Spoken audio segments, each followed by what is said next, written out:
شیطان کے مکروں سے پاک ہو جائے گا، نفس کے حملوں سے پاک ہو جائے گا، تو یہ طہارت آنی شروع ہو جائے گی۔ یہ پھر اس طہارت جب آتی ہے پھر کیا ہوتا ہے، پھر اس کے بعد اللہ کی سچی خشیت آتی ہے۔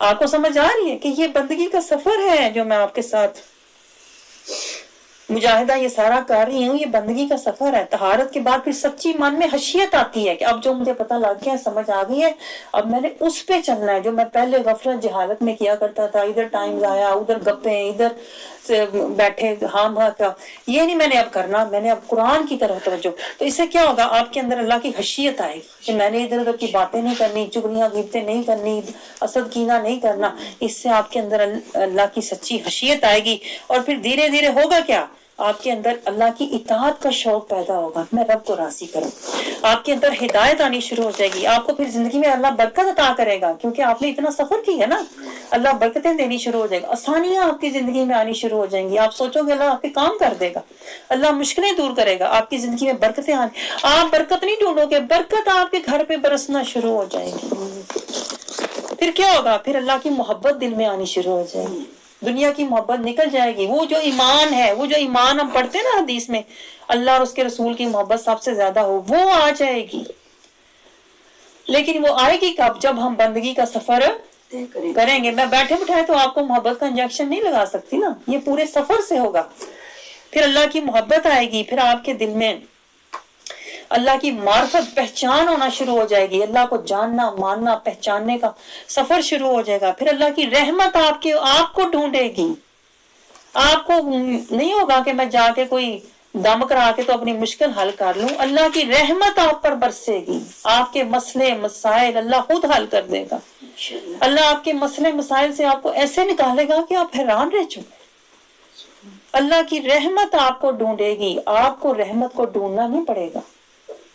یہ فرق دیکھیں، آپ ذرا فرق دیکھیں جو میں آپ کو سمجھا رہی ہوں۔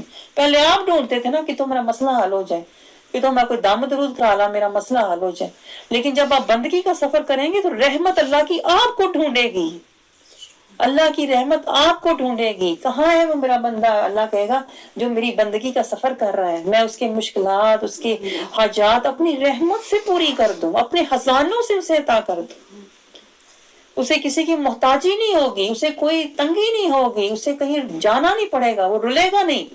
جو رب کے آگے بیٹھ جاتا ہے نا، پھر اللہ اسے در در رلنے سے بچا، اللہ اسے اپنی رحمت کے دامن میں چھپا لیتا ہے، اور اس کا دامن رحمت بہت وسیع ہے، اور جب اللہ اپنے دامن رحمت میں چھپاتا ہے نا تو اللہ پچھلے سارے گناہ معاف فرما دیتا ہے جو بندگی سے پہلے ہوئے تھے، جو بندگی کا سفر شروع کرنے سے پہلے ہوئے تھے نا، غفلت میں، جہالت میں، ظلمت میں، منافقت میں، اللہ تعالیٰ ان کو نادانی سمجھ کے معاف فرما دیتا۔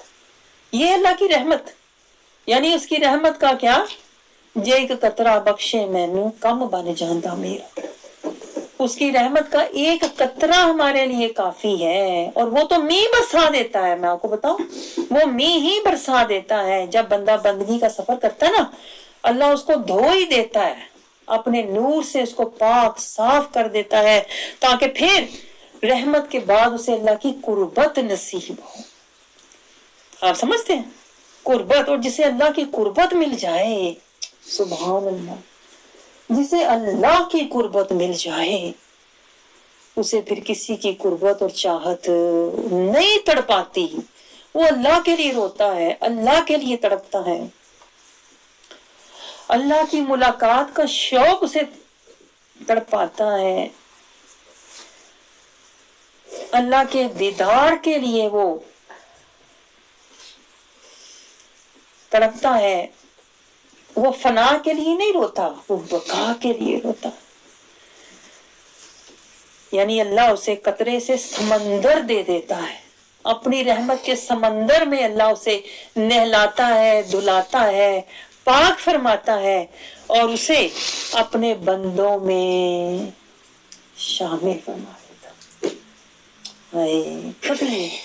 کبھی یہ کر کے تو دیکھو، ہاں، کبھی ان راہوں پہ چل کے تو دیکھو، پھر دیکھو کیسے شراب طہور کے مزے ملتے ہیں، کیسے اللہ کی قربتوں کے نشے ملتے ہیں، دنیا میں ہی بندہ رہتا ہے، پھرتا تو فرش پہ ہے لیکن ہوتا عرشی ہے۔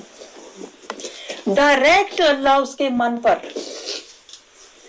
ڈائریکٹ اللہ اپنے بندے کے من پر جو بندہ بن جاتا ہے، یہ پوائنٹ نوٹ کریں، جو اس کا بندگی کا سفر کرتے ہوئے بندہ بن جاتا ہے نا، اللہ پھر ڈائریکٹ اپنے بندے کے من پر اپنے انوار و تجلیات کی برسات، بارش کرتا ہے، اور وہ ایسی بارش ہوتی ہے اللہ کے انوار و تجلیات کی کہ جیسے آپ روز کسی چیز کو دھوئیں، پاک کریں تو وہ کتنی مطہر ہو جاتی ہے، کتنی پر نور ہو جاتی ہے۔ اللہ اپنے بندے کے من کو روز دھوتا ہے، منور کرتا ہے، مطہر کرتا ہے، سیراب کرتا ہے، اور اپنی محبت اور چاہت اور ملاقات اور تڑپ کے شوق سے مزید اس کو آباد کرتا ہے۔ جو بندہ بن جاتا ہے، میں کہتی ہوں بندگی کی تو شان ہی کوئی اور ہے، پتا آپ کو؟ جو اللہ کا بندہ بن جاتا ہے وہ دنیا کے ہر غم، تکلیف، پریشانی سے بے خوف ہو جاتا ہے۔ اللہ کہتا ہے اسے نہ کوئی دنیا کا غم یاد رہتا ہے، نہ کوئی خوف ہوتا ہے، اس کے اندر چاہت ہوتی ہے تو میری، محبت ہوتی ہے تو میری، تڑپ ہوتی ہے تو میری، خشیت ہوتی ہے تو میری، طلب ہوتی ہے تو میری، کیونکہ وہ میرا ہو چکا ہوا ہے، میرے ساتھ سودا کیا ہوا ہے اس نے۔ آپ سمجھ رہے ہیں؟ پھر اس بندے کا حال کیا ہوتا ہے؟ وہ ذکر میں زندگی گزارتا ہے، آخرت کی فکر میں زندگی گزارتا ہے، ہر حال میں شکر میں، جیسے صحابہ کرام ہوتے تھے، کچھ نہ بھی ہو شکر ہے کہ ہدایت کی دولت تو ہے نا، رسول اللہ صلی اللہ علیہ وسلم کے جلوہ انور کی دولت تو ہے نا، اس پر شکر ادا کریں۔ سب سے بڑی دولت جسے مل جائے وہ دنیا کی دولتوں کا انتظار نہیں کرتا، بلکہ دنیا کی دولتیں تو وہ لٹاتا ہے، جو لے جو فنا کو، میرے پاس تو بقا ہے۔ آپ سمجھ رہے ہیں؟ جو اللہ کا بندہ ہوتا ہے، میں آپ کو صحیح بندگی آج بتا رہی ہوں، کہتے ہیں نا سارے پردے اٹھا دیے آج میں نے۔ جو اللہ کا بندہ بن جاتا ہے پھر وہ ہر گھڑی اسی بات پر شکر کرتا ہے کہ یا اللہ تو نے مجھے بندگی کے قابل تو سمجھا، مجھے اپنے بندوں میں شامل فرما لیا، اور یہ بہت بڑا مرتبہ ہے جو اللہ کے بندوں میں شامل ہو جائے، کیونکہ پھر اس کو ملے گا کیا؟ اس کو پھر درجات ملیں گے، اور وہ درجات کیا ہوں گے؟ مسلمین سے متقین، متقین سے مومنین، مومنین سے صالحین، صالحین سے محسنین، محسنین سے مخلصین، اور پھر مستقین، اور پھر مقربین۔ آپ مجھے بتائیں جسے مقربین کا درجہ مل جائے اسے دنیا کے سٹیٹس کی کیا پرواہ، اسے دنیا کی دولتوں کی کیا پرواہ۔ اسی لیے جو اللہ والے ہوتے ہیں وہ گوشہ نشین ہوتے ہیں اور دنیا سے بے نیاز ہوتے ہیں، کیونکہ انہیں اللہ کی بارگاہ سے ڈائریکٹ انوار و تجلیات، اسرار و رموز کی دولت مل رہی ہوتی ہے، اور اس دولت کے آگے جو بقا والی ہے دنیا کی دولتیں کچھ بھی نہیں۔ آپ سمجھ رہے ہیں؟ یہ ہے بندہ جو ذکر میں رہے، آخرت کی فکر میں رہے، ہر دم شکر میں رہے، یا اللہ تو نے میرے من کو اپنے عرش سے جوڑ لیا، شکر میں رہے، اور پھر بندہ صبر میں رہتا ہے، مولا جس حال میں تو مجھے رکھے گا میں صبر کروں گا، چاہے خوشی ہے، چاہے غمی ہے، چاہے پریشانی ہے، چاہے تنگی ہے، سختی ہے، مولا میں صبر میں رہوں گا، تیری جیسے تو چاہتا ہے میں اسی حال میں صبر کروں گا، ذکر کروں گا، فکر کروں گا، شکر کروں گا، صبر کروں گا۔ میں شکوے شکایتیں لوگوں سے نہیں کروں گا، میں حق کا رستہ نہیں چھوڑوں گا۔ یہ بندہ ہوتا ہے۔ بندہ، میں آپ کو بتاؤں، بندہ وہ ہوتا ہے مرتا مر جائے گا لیکن حق کا رستہ نہیں چھوڑے گا۔ جو بندہ ہوتا ہے نا وہ موسموں کو دیکھ کے نہیں چلتا، آج دھوپ لگی ہے تو میں جاؤں، آج میرا موڈ ٹھیک ہے تو میں جاؤں۔ بندہ اپنے آپ کو دیکھتا ہی نہیں ہے، میں آپ کو ہمیشہ بتاتی ہوں، بندہ اپنے آپ کو نہیں دیکھتا، بندہ اپنے رب کی عطا، رضا، اپنے رب کی وفا، اپنے رب کا اذن، حکم دیکھتا ہے، میرا رب کیا چاہتا ہے۔ بندہ یہ نہیں سوچتا میں کیا چاہتا ہوں، میری خواہشات، میرے جذبات، میرے خیالات، میرے حالات، بندہ اپنے آپ کو نہیں دیکھتا۔ یہ بندگی کی شان ہی نہیں ہے. جو بندہ بن چکا ہوتا ہے نا وہ اللہ کی آیات کو دیکھتا ہے, اللہ کے احکام کو دیکھتا ہے, اللہ کی حدود کو دیکھتا ہے, اللہ کی حیثیت کو دیکھتا ہے, اللہ کی محبت کو دیکھتا ہے, اللہ کی اطاعت کو دیکھتا ہے, اللہ کی چاہت کو دیکھتا ہے, اللہ کی رضا کو دیکھتا ہے, اللہ کی ملاقات, اللہ کی رضا کو دیکھتا ہے. یہ بندہ ہوتا ہے. اور پھر تیسرا جو درجہ ہے, پہلے بندگی پھر بندہ, تیسرا جو اللہ رب ہمیں اس آیت میں جو اللہ ہمیں سمجھا رہا ہے, اللہ کہتا ہے اپنے رب کی عبادت کرو. عبادت کے درجے پر ہم تب پہنچیں گے جب ہم پہلے بندگی سیکھیں گے, پھر بندہ بنیں گے, پھر عبادت شروع ہوتی ہے. یہ پوائنٹ نوٹ کریں آپ. کسی نے آپ کو نہیں سمجھایا ہوگا اتنی ترتیب کے ساتھ اور اتنی تفصیل کے ساتھ جیسے میں آپ کو سمجھا رہا ہوں. اب آپ کے پاس کوئی وجہ نہیں ہوگی, کوئی عذر نہیں ہوگا آپ کہ آپ حشر کے دن اللہ سے کہیں کہ میں نے بندگی کا سفر نہیں کیا تو مجھے پتہ ہی نہیں تھا. اب نہیں آپ کہہ سکتے, کیونکہ اللہ اور اللہ کے فرشتے گواہ ہیں اس وقت کہ آپ کی سماعت تک یہ بیان پہنچ رہا ہے. اب سے آپ کو یہ کوشش کرنی چاہیے آج سے آئندہ سے کہ میں پہلے بندگی سیکھوں, پھر میں بندہ بنوں, پھر میں عبادت کروں. اور عبادت میری شروع کہاں سے ہوگی؟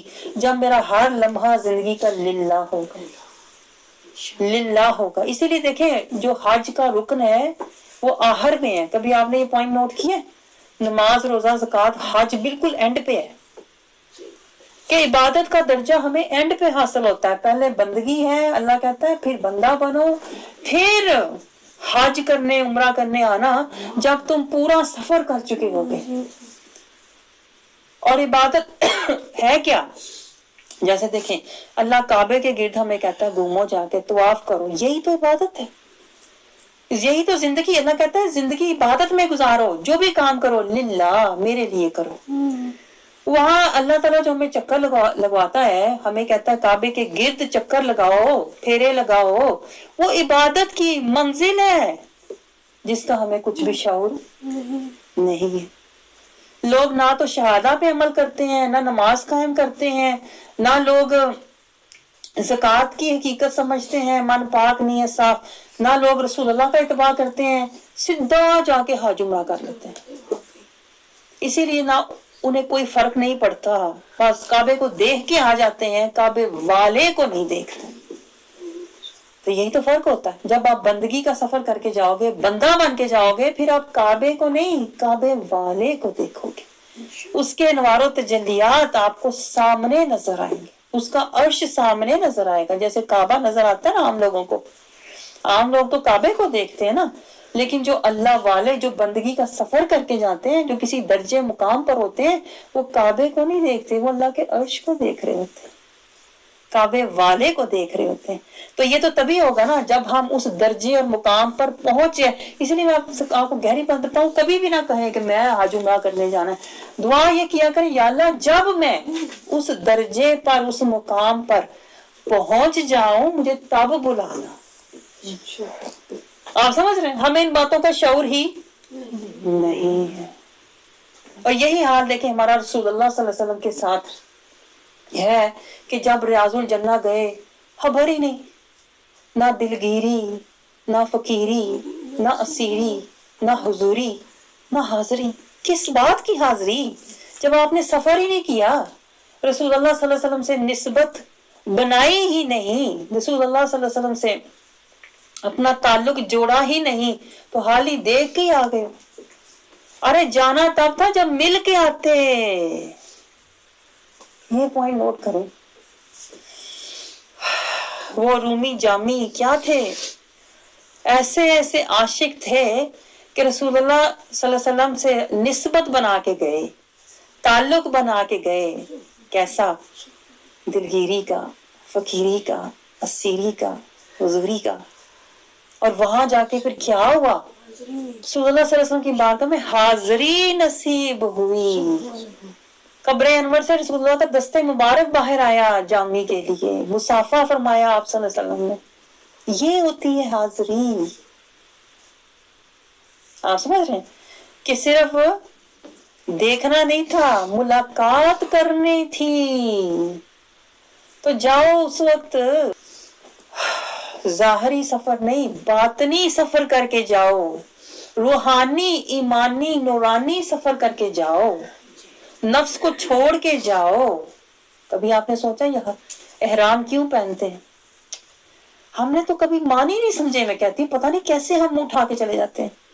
احرام پہننے کا مقصد ہی کیا ہے؟ مقصد یہ ہے دنیا کا نفس کا لباس اتارو, تقویٰ کا, اللہ کا محرم بن کے جاؤ. احرام کا مطلب ہی کیا ہوتا ہے؟ احرام کا مطلب ہے جو محرم ہو.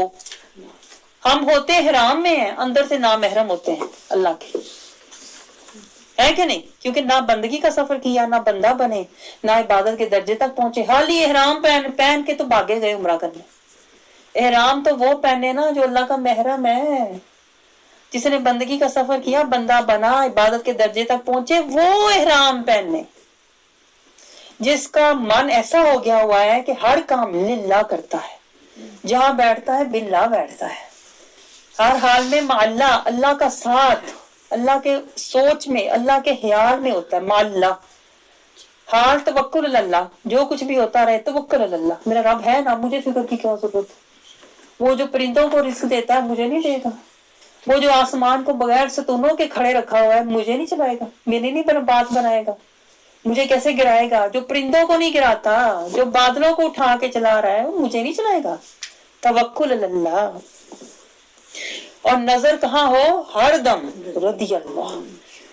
من میں یہ سودا سمایا ہو, میں نے اپنے رب کو راضی کرنا ہے, میں نے اپنے رب کو راضی کرنا ہے. کچھ بھی ہو جائے, کچھ بھی میرا جاتا جائے, میں نے اپنے رب کو کرنا ہے. یہ ہے عبادت. آپ مجھے بتائیں ہم نے آج تک عبادت کی؟ ہم تو عبادت کے درجے تک پہنچے ہی نہیں. میں آپ کو سچی باتیں بتاؤں, ہم نے تو عبادت کا ذائقہ چکھا ہی نہیں, بلکہ عبادت کا ذائقہ تو بعد میں آنا تھا. ایمان کا ذائقہ نہیں چکھا ابھی. ایمان کا ہی ذائقہ ہم نے نہیں چکھا. پتا آپ کو ایمان کا ذائقہ تو ہم تب چکھتے نا جب بندگی کا سفر شروع کرتے. ایمان کا ذائقہ ہمیں تب ملتا, رستے میں ملتا. پتا آپ کو. اور پھر جب بندہ بنتے تو رسول اللہ صلی اللہ علیہ وسلم کی اسوہ حسنہ میں ڈھل جاتے, اور پھر اگلی سٹیج پر ہمیں عبادت کا مرتبہ نصیب ہوتا. وہ عبادت جو رب ہمیں سمجھا رہا ہے, اے لوگو اپنے پروردگار کی عبادت کرو. مطلب کتنا وقت ضائع کرو گے, کب تک ادھر ادھر گھومو گے, کتنی مہلت ہے تمہارے پاس. آ جاؤ, اللہ جگا رہا ہے, اللہ بلا رہا ہے, اللہ ہمارے پردے ہٹا رہا ہے اس آیت میں کہ زندگی کے مقصد کی طرف آ جاؤ. کیوں بے مقصد زندگی گزار رہے ہو جانوروں کی طرح؟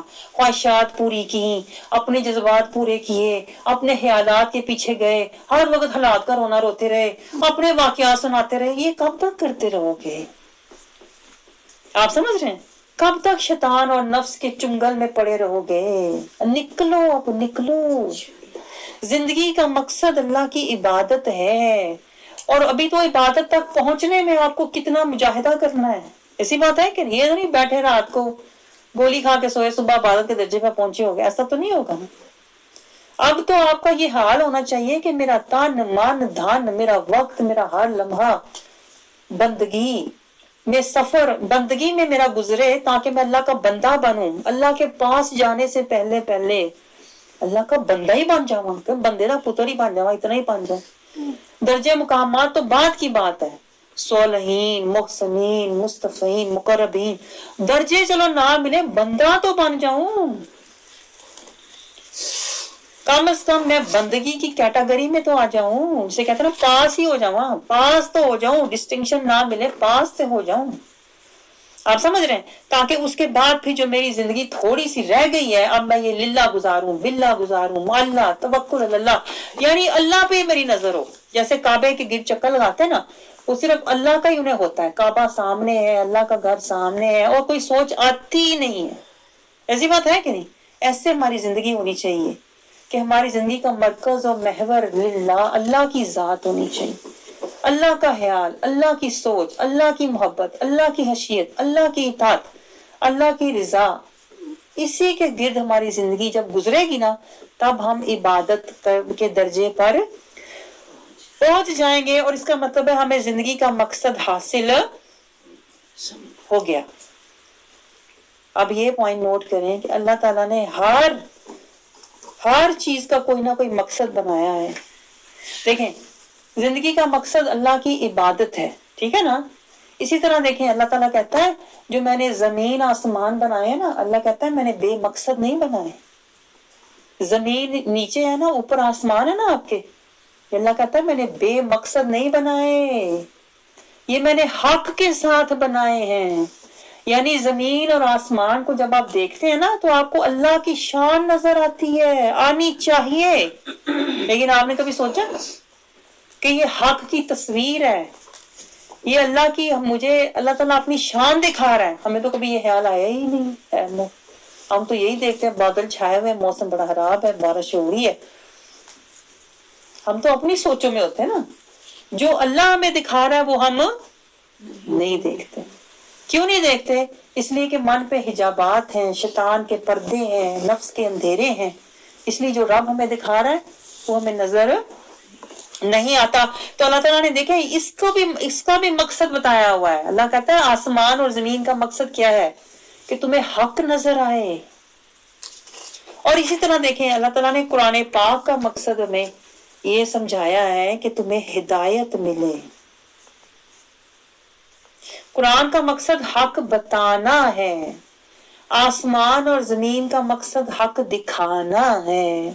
اور رسول اللہ صلی اللہ علیہ وسلم کے بارے میں بھی اللہ تعالیٰ فرماتا ہے کہ هو الذی ارسل بالہدی ودین الحق، کہ میں نے اپنے رسول کو بھی بے مقصد نہیں بھیجا، کسی مقصد کے تحت بھیجا ہے، اور وہ کیا ہے کہ تمہیں ہدایت اور دین پہنچا دے، یعنی رب سے ملا دے۔ یہ پوائنٹ نوٹ کریں، کتنا حسین پوائنٹ ہے۔ اگر آپ نے نوٹ کیا ہو، اگر آپ نے روح کے کانوں سے سنا ہو، کیا میں نے کہا؟ اللہ نے کوئی چیز بے مقصد پیدا نہیں کی، آسمان اور زمین حق دکھانے کے لیے بنائے، قرآن پاک اللہ تعالیٰ نے حق بتانے کے لیے بھیجا، رسول اللہ صلی اللہ علیہ وسلم کو اللہ نے حق سے ملانے کے لیے بھیجا۔ آپ سمجھ رہے ہیں؟ لیکن آپ مجھے بتائیں ہمیں یہ مقصد حاصل کیوں نہیں ہوتے؟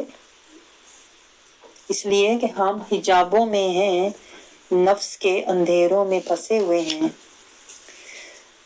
تو اللہ تعالیٰ ہمیں یہی سمجھا رہا ہے کہ مقصد، ہر چیز کا مقصد ہے۔ اسی طرح جب آپ عبادت کی منزل پر پہنچ جاتے ہو نا تو اللہ تعالیٰ آگے کیا فرما رہا ہے؟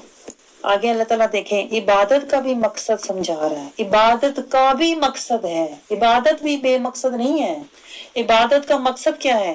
تاکہ تم پرہیزگار بن جاؤ۔ اور آپ یہ گہرا پوائنٹ نوٹ کریں کہ آپ کو زندگی کا مقصد، عبادت کا مقصد، زمین آسمان کا مقصد، قرآن کا مقصد اور رسول اللہ صلی اللہ علیہ وسلم کی بعثت کا مقصد تبھی سمجھ آئے گا جب آپ اپنے آپ کو پہچانیں گے، اپنے آپ کو پہچانیں گے۔ یہ جو ہمارا حال ہے نا، ہمیں اپنا ہی پتہ نہیں ہے، پتہ اپنے آپ کو ہم نے خود ہی نیک اور زبانی کلامی، جب تک ہمیں اپنا زندگی کا مقصد پتہ نہیں چلے گا، اپنا آپ پتہ نہیں چلے گا، اپنی آپ کی پہچان نہیں ہوگی، تب تک ہم زندگی کا مقصد پہچان نہیں سکتے۔ تو اپنے آپ کو پہچانے، انسان کے اندر، جیسے ہم انسان ہیں نا، اللہ تعالیٰ نے ہمیں اپنی بھی ہمیں پہچان کروائی ہے کہ جس نے اپنے آپ کو پہچانا وہی رب کو پہچانے گا، وہی زندگی کا مقصد پہچانے گا، وہی قرآن کا مقصد پہچانے گا، وہی رسول اللہ صلی اللہ علیہ وسلم کا مقصد پہچانے گا۔ تو پہلے اپنی ذات کو پہچانو، میں کیا ہوں۔ تو یہ پوائنٹ نوٹ کریں، ہمارے اندر اللہ تعالیٰ نے 4 صفات رکھی ہیں، ہمارے اندر 4 طرح کی صفات ہیں۔ ہوا کی طرح تیزی ہے، مٹی کی طرح عاجزی ہے، پانی کی طرح بندہ پھسل جاتا ہے، کھسک جاتا ہے، اور آگ کی، غصے میں آگ بگولا ہو جاتے ہیں۔ ہمارے اندر یہ 4 صفات ہیں، اور یہ 4 ہی ہماری آزمائش ہے۔ میں آپ کو بتاؤں، کیونکہ اللہ کو ان میں سے صرف ایک صفت پسند ہے، ایک، جو اللہ چاہتا ہے ہم اس کو پہچانے اور اس کے راستے پر چلیں. جیسے دیکھیں 4 صفات میں سے کیا ہے ہمارے اندر جو ہیں ہوا، مٹی، پانی اور آگ. ان چاروں میں سے اللہ تعالیٰ جو صفت ہمارے اندر دیکھنا چاہتا ہے نا غالب، وہ ہے مٹی کی صفت. کیونکہ مٹی میں ہی ہم نے جانا ہے نا. مٹی کی صفت کیا ہے؟ عاجزی. یہ پوائنٹ نوٹ کریں، گہرا پوائنٹ ہے یہ. مٹی کی صفت کیا ہے؟ عاجزی. ایسی بات ہے کہ نہیں؟ عاجزی سے دیکھیں مٹی جہاں پڑی ہے پڑی ہے. لوگوں پر پاؤں آ کے گزر رہے ہیں، لوگ گندگیاں پھینک رہے ہیں، لوگ جیسا مرضی سلوک کریں، مٹی بیچاری وہیں پڑی ہے، نہ جگہ چھوڑتی ہے، نہ اپنی جگہ سے ہلتی ہے. خشک ہے تو پڑی ہے، پانی ہے تو پڑی ہے، بس پڑی ہے. آپ سمجھ رہے ہیں؟ تو اللہ کو مٹی کی صفت ہمارے اندر چاہیے، عاجزی کی صفت اللہ کو ہمارے اندر چاہیے. اور یہ پتا آپ کو، آپ کا جو اصل جو آپ کو اللہ کو جو پسند ہے وہ عاجزی ہے. اور یہ آپ کے اندر تبھی آئے گی جب رسول اللہ صلی اللہ علیہ وسلم سے آپ کی نسبت بننا شروع ہوگی، تو ہی آپ کے اندر عاجزی آئے گی. کہ وہ آپ کو یاد ہے نا، دلگیری، دلگیری، عاجزی، سادگی، فقیری، اسیری، حضوری اور حاضری. حاضری تب نصیب ہوگی جس کے اندر پہلی صفت عاجزی آئے گی. یہ گہرا پوائنٹ ہے، آپ کو میں بتاؤں، جو شاید آپ کو کبھی زندگی میں سمجھ آ جائے. جسے حضوری چاہیے نا، رسول اللہ صلی اللہ علیہ وسلم کی بارگاہ میں حضوری چاہیے، جسے اللہ کی بارگاہ میں حاضری چاہیے، اس کا پہلا قدم کیا ہونا چاہیے؟ عاجزی. عاجزی، جو کہ ہم ہوتے ہی نہیں ہیں. ہوتے ہیں کوئی؟ ہم تو کہتے ہیں میرے پاس سب کچھ ہے، مینوں عاجز ہونے کی ضرورت ہے. عاجز تو وہ جڑا مسکین بیچارہ غریب ہے. ہماری تو سوچیں ہی الٹ ہے. حالانکہ جو جتنا تقوی والا ہوتا ہے، جو جتنا اللہ سے قریب ہوتا ہے، وہ اتنا ہی عاجز ہوتا ہے. جس کو اللہ نے جتنا نوازا ہوتا ہے وہ اتنا ہی آپ کو سادگی میں نظر آئے گا. اس کو آپ اتنا ہی دلگیری میں دیکھیں گے، دلگیری میں دیکھیں گے کہ دنیا کے دکھ سارے انہوں ہی مل گئے. ایسے لگے گا کیونکہ یہ رسول اللہ کا فرمان ہے. آپ کو یاد ہے نا، رسول اللہ صلی اللہ علیہ وسلم سے جب ایک شخص نے کہا تھا آپ سے محبت ہے، آپ سے محبت ہے یا رسول اللہ، 3 بار اس نے کہا، تو رسول اللہ صلی اللہ علیہ وسلم نے کیا فرمایا تھا؟ پھر تیار ہو جاؤ، دکھوں اور غموں کے لیے تیار ہو جاؤ. ایسے تمہارے اوپر دکھ اور غم آئیں گے جیسے سیلاب کا پانی. اتنی تیزی سے تم گھیرے جاؤ گے چاروں طرف سے، آزمائشوں میں، فتنوں میں، دکھوں میں، غموں میں. یہی تو بات ہے، دلگیری.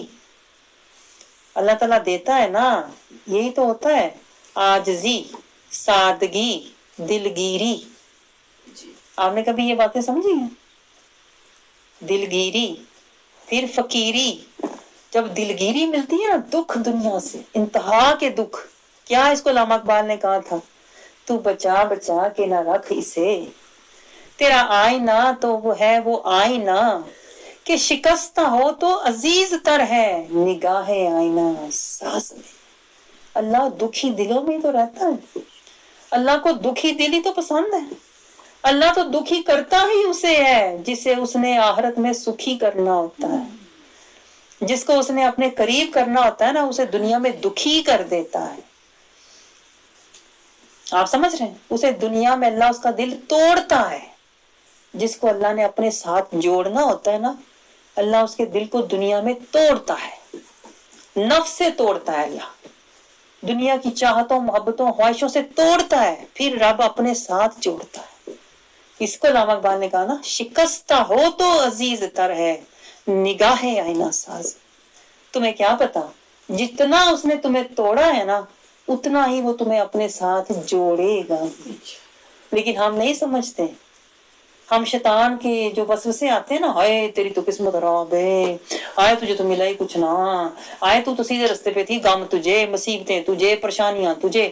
ہم شیطان کی جو وسوسے ہیں نا ان پہ دھیان دینا شروع ہو جاتے ہیں، بجائے اس کے کہ ہم رحمان کے حکمت کو سمجھتے، آیات کو سمجھتے، اپنے ایمان کو مضبوط رکھتے. استقامت پر رہتے ہم شیطان کے ساتھ پھسل جاتے ہیں. یہی تو میں آپ سے کہہ رہی تھی, ہمارے اندر یہ چیزیں ہیں نا, ہوا کی سی تیزی بھی ہے, پانی کی طرح پھسلنا بھی ہے, آگ کی طرح بھڑکنا بھی ہے, ایسے ہی بھڑک جانا بیٹھے بٹھائے, نہ کوئی بات نہ کچھ. لیکن اللہ کہتا ہے ایسے نہ بننا, نہ پانی کی طرح پھسلنا ہو, نہ آگ کی طرح بھڑکنا ہو, نہ ہوا کی طرح اچھلنا ہو. عاجزی, مٹی کی طرح عاجزی میں آ جاؤ. عاجزی سے جو تمہارا سفر شروع ہوگا نا, تو وہ کہاں جائے گا آپ کو پتا؟ عاجزی سے جو سفر ہوگا پھر سادگی آئے گی, پھر کیا ہوگا, پھر آپ کے اندر فقیری, در مصطفیٰ کی دلگیری آئے گی. عاجزی کے بعد سادگی آئے گی, پھر دلگیری آئے گی. جب دل ٹوٹے گا پھر فقیری یہ در مصطفیٰ ملے گی. جب فقیری ملے گی پھر اسیری یہ زلف مصطفیٰ ملے گی, اسیری ملے گی. آپ ان کے در کے اسیر بن کے بیٹھے رہو گے. جسے اسیری مل جاتی ہے در مصطفیٰ کی, اسے کائنات کی امیری مل جاتی ہے. میں آپ کو بتاؤں, خوش نصیبی اسے مل جاتی ہے جسے در مصطفیٰ کی اسیری مل جائے. اور پھر حضوری یہ در مصطفیٰ ملتی ہے. آپ کو پتا دربار مصطفیٰ روز سجتا ہے, روز حضوری ہوتی ہے. آج کون حاضر ہے؟ حضوری ہوتی ہے. کون کون سے میرے بندے رسول اللہ صلی اللہ علیہ وسلم کے تابع دار, فرما بردار, اسیری والے, فقیری والے, دلگیری والے, سب آتے ہیں. رسول اللہ صلی اللہ علیہ وسلم سب پر کرم فرماتے ہیں. اس کو کہتے ہیں حضوری. ہمیں تو ان باتوں کی کوئی خبر ہی نہیں. پھر رسول اللہ صلی اللہ علیہ وسلم جس کو دیکھتے ہیں اس کا من پاک ہو گیا, نیت صاف ہو گئی, رضائے خدا, اتباع مصطفیٰ اس نے حاصل کر لیا. پھر رسول اللہ صلی اللہ علیہ وسلم اس سے اللہ کی بارگاہ میں حاضری عطا فرماتے ہیں کہ اب یہ حاضری کے قابل ہو گیا ہے. میں کہتی ہوں ان راستوں پہ چلو, اس راستے کے مسافر بنو, یہ سٹیٹس بناؤ اپنی زندگی کا, یہ وے آف لائف بناؤ, اس کی فکر کرو. چھوڑو دنیا کی فنا کی فکریں, کیوں نہیں بقا میں آتے؟ اب کس بات کا انتظار ہے؟ میں آپ سے پوچھ رہی ہوں. اور کتنا انتظار کرو گے؟ کس بات کا؟ اب کیا دیکھنا ہے آپ نے, آگے کیا دیکھنا ہے دنیا میں؟ ہاں, اب عقل مندی کیا ہے کہ ہم جنت کی راہیں دیکھیں. ایسی بات ہے کہ نہیں؟ ہم جنت کی تیاری کریں, ہم دائمی اللہ کی رضا کی طرف دوڑیں. بڑی دنیا میں دوڑ بھاگ کر لی, دنیا بہت اکٹھی کر لی, دنیا بہت خرید بھی لی. یہ میری دعاؤں میں ہوتا نا یہ کہ اب ہمیں آخرت کی طرف دوڑنے والا بنا, اب تقویٰ کا زیادہ راہ جمع کرنے والا بنا, اب اپنی رضا کا سٹیٹس عطا فرما. یہ جو دنیا کے سٹیٹس ہم نے بنائے ہوئے ہیں یہ تو سارے فنا ہیں. یہ جو دنیا ہم حاصل کر کے بیٹھے ہوئے ہیں اللہ کی نظر میں تو اس کی زیرو بھی ویلیو نہیں ہے. تو پتا یہ سارے نفس کے سودے ہیں, یہ نفس نے ہمیں سودے دیے ہوئے, یہ زینتیں, یہ خواہشیں, یہ چاہتیں, یہ محبتیں, یہ نفس کے سودے. اب آپ نے کیا کرنا ہے؟ آپ نے روح کا سودا لینا ہے. روح کا سودا. روح کیا تڑپ رہی ہے آپ کو پتا؟ روح کس لیے؟ مولانا رومی کی ساری درس مثنوی روح کا ہی تو بیان ہے. روح تڑپ رہی ہے, مجھے اللہ کی خشیت دو, نور دو, محبت دو, تقویٰ دو, اللہ تعالیٰ کی چاہت دو, تڑپ دو, اطاعت دو, ملاقات دو, رضا دو, مکھڑے کے دیدار کا شوق دو. روح تو یہ تڑپ رہی ہے, روح تو یہ سودا آپ کو دینا چاہ رہی ہے. اب آپ کیا کریں؟ روح کا سودا لے لو, نفس کا سودا چھوڑ دو. کیونکہ نفس کے ساتھ کیا ہونے والا ہے؟ کلو نفس ذائقۃ الموت. یہ پوائنٹ نوٹ کریں, یہ میں آپ کو گہرا پوائنٹ بتا رہی ہوں. جب نفس کے اوپر موت وارد ہوگی نا تو اس کے جو سارے ذائقے ذوقے اس نے جمع کیے ہوئے نا دنیا کے, یہ سٹیٹس, یہ گھر بار, یہ آل اولاد, یہ بینک بیلنس, یہ سارے ذائقے جو ہے نا پیچھے رہ جانے ہیں. جب اس پہ موت کا ایک ذائقہ آیا نا, اور آئے گا بھی کس پہ؟ یہ پوائنٹ نوٹ کریں, نفس پہ آئے گا. لیکن قرآن میں یہ نہیں ہے کل روح ذائقۃ الموت, نفس ذائقۃ الموت. کہ جو لوگ نفسی زندگی گزار رہے ہیں نا, اپنی خواہشات کی, اپنی چاہتوں کی, اپنی سٹیٹس, زینتیں, محبتیں, اپنی روایتیں, ان کے اس نفس کے اوپر موت وارد ہوگی, اس کو پتا چلے گا یہ تو بیکار تھا. تب اس کو پتا چلے گا یہ بیکار میں نے سفر کیا, میں تو ایویں ہی دنگے فساد کر رہا تھا. وہی موت جب روح پر وارد ہوتی ہے تو وہ بقا میں چلی جاتی ہے. آپ کو پتا